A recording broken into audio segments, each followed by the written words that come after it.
And नमस्कार दोस्तों, स्वागत है आपका हमारे यूट्यूब चैनल पर। जैसा कि आप सभी जानते हैं, यूपी बोर्ड ने अपना मॉडल पेपर जारी कर दिया है। तो जो उन्होंने मॉडल पेपर जारी किया है वो सेम बोर्ड एग्जाम के पेपर है। समझ लीजिए कि वो बोर्ड एग्जाम का पेपर है, यानी कि इसमें जिस प्रकार के क्वेश्चन आपको देखने को मिलेंगे सेम वही क्वेश्चन आपको बोर्ड एग्जाम में देखने को मिलेंगे।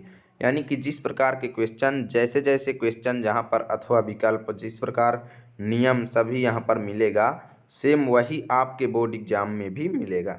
तो चलिए इस पेपर को पूरा देखिएगा और इसके सभी क्वेश्चंस को तैयार कीजिएगा, क्योंकि बोर्ड एग्जाम की दृष्टि से वेरी वेरी इंपॉर्टेंट है। ज़रूरी नहीं है कि 2022 के बोर्ड एग्जाम में आए, लेकिन आप इसके सभी क्वेश्चंस का पैटर्न देखिएगा कि किस प्रकार क्वेश्चन आपको मिलेंगे एग्जाम में, कहाँ पर अथवा का विकल्प मिलेगा, कहाँ पर कैसा क्वेश्चन आपको मिलेगा, कहाँ से संबंधित मिलेगा, किस पार्ट से मिलेगा। ठीक, तो चलिए आज हम शुरू करते हैं। और ये हाई स्कूल का है और प्रतिदर्श प्रश्न पत्र, विषय सामाजिक विज्ञान है। पूर्णांक आपका 70 है और समय 3 घंटे 15 मिनट आपको दिया जाएगा।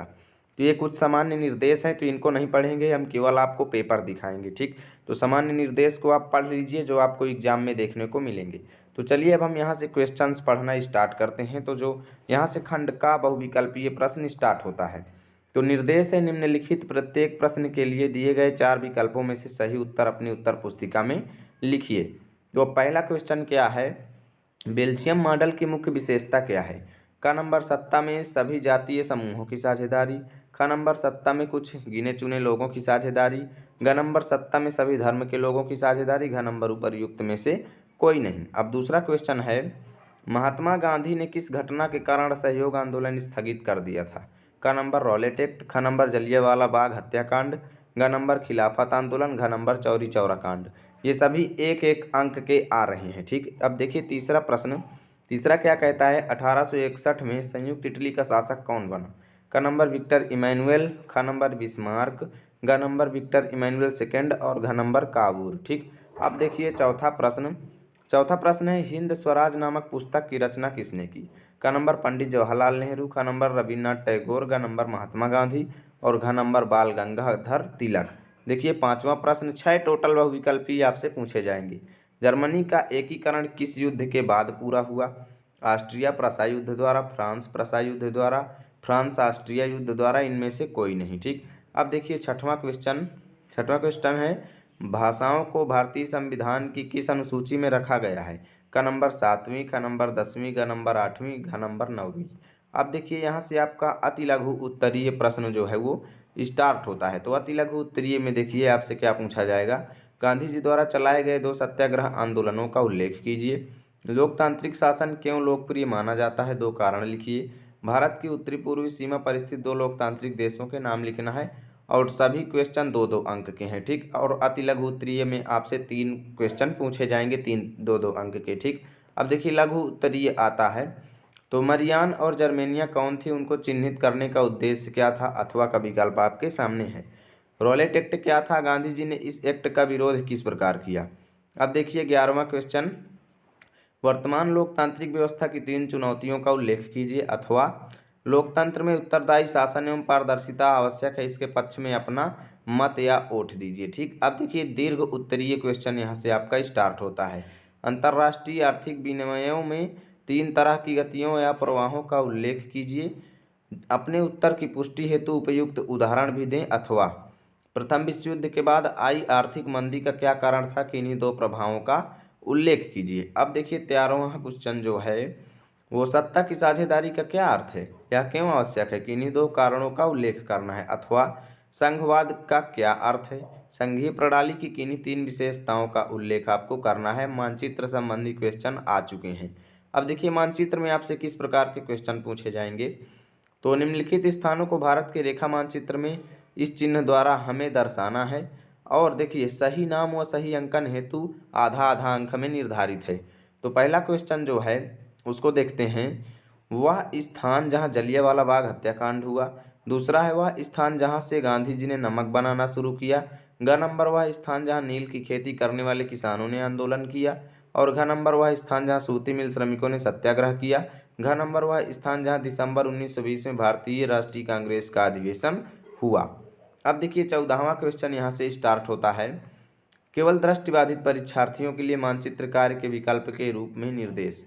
निम्नलिखित प्रश्नों के उत्तर अपनी उत्तर पुस्तिका में लिखना है, मानचित्र का प्रयोग नहीं करना है दृष्टिबाधित लोगों को। ठीक, तो पहला क्वेश्चन है, जलियांवाला बाग हत्याकांड किस स्थान पर हुआ। दूसरा, गांधी जी ने नमक बनाना किस स्थान से प्रारंभ किया। ग नंबर है, देखिए, नील की खेती करने वाले किसानों ने किस स्थान से आंदोलन प्रारंभ किया। और चौथा है, सूती मिल श्रमिकों ने कहाँ सत्याग्रह किया। पांचवा है, दिसंबर 1920 में भारतीय राष्ट्रीय कांग्रेस का अधिवेशन किस स्थान पर हुआ। तो अब यहाँ से आपका खंड खा जो है वो स्टार्ट होता है। तो चलिए इसके क्वेश्चंस को देखते हैं। देखिए, बहुविकल्पीय प्रश्न आ चुके हैं। निम्नलिखित में से किस प्रांत में सीढ़ीदार सोपानी खेती की जाती है।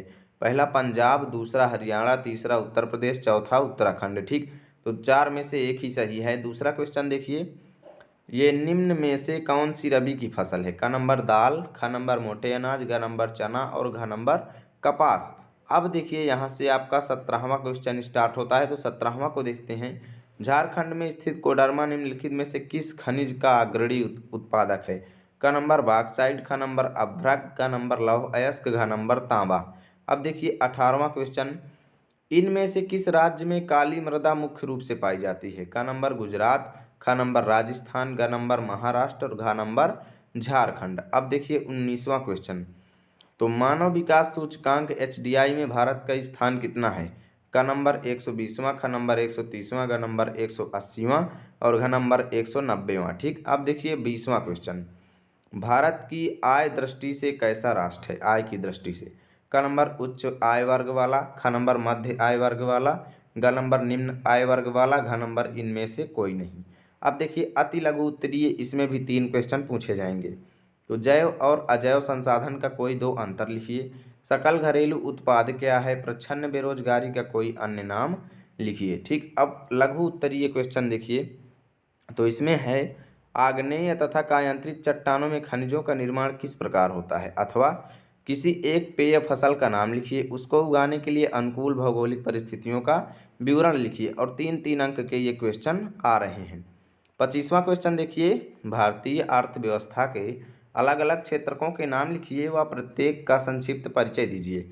अथवा में वैश्वीकरण क्या है, संक्षिप्त टिप्पणी लिखिए। 3 अंक का ये भी क्वेश्चन है। अब देखिए दीर्घ उत्तरीय प्रश्न, तो दीर्घ उत्तरीय में क्या है, अंतर्राष्ट्रीय बाजार किसे कहते हैं, इसकी 5 विशेषताओं को लिखिए।